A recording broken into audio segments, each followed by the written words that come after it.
सचोटी आणि ध्येयनिष्ठेनं शिक्षण सर्वसामान्यांपर्यंत नेण्यासाठी झटणं हे साताऱ्याच्या रयत शिक्षण संस्थेचं ब्रीद. कर्मवीर भाऊराव पाटलांनी 4 ऑक्टोबर 1919ला लावलेल्या या रोपट्याचा आता वटवृक्ष झालाय. कर्मवीर भाऊराव पाटलांचा हा वारसा समर्थपणे पुढे चालवतायत रयत शिक्षण संस्थेचे कार्याध्यक्ष डॉक्टर अनिल आप्पासाहेब पाटील. प्रामाणिकपणा, शिक्षणाबद्दलची आस्था आणि उद्याचा वेध घेत नवनवे प्रयोग करण्याची, काळाच्या पुढे चालण्याची जिद्द बाळगणारा हा आहे आधुनिक काळातला एक ज्ञानऋषी. रयत शिक्षण संस्था म्हणजे गुणवत्तेचा आग्रह. इथे भ्रष्टाचाराला थारा नाही. पारदर्शीपणे कारभार करत विद्यार्थी, शिक्षक आणि पालक अशा सगळ्यांनाच सामावून घेत डॉक्टर अनिल पाटील रयत शिक्षण संस्थेला नवी दिशा देत आहे.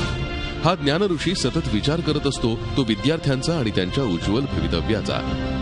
मुलांशी संवाद साधत त्यांच्या आयुष्याला दिशा देण्याचं काम सतत सुरू असतं.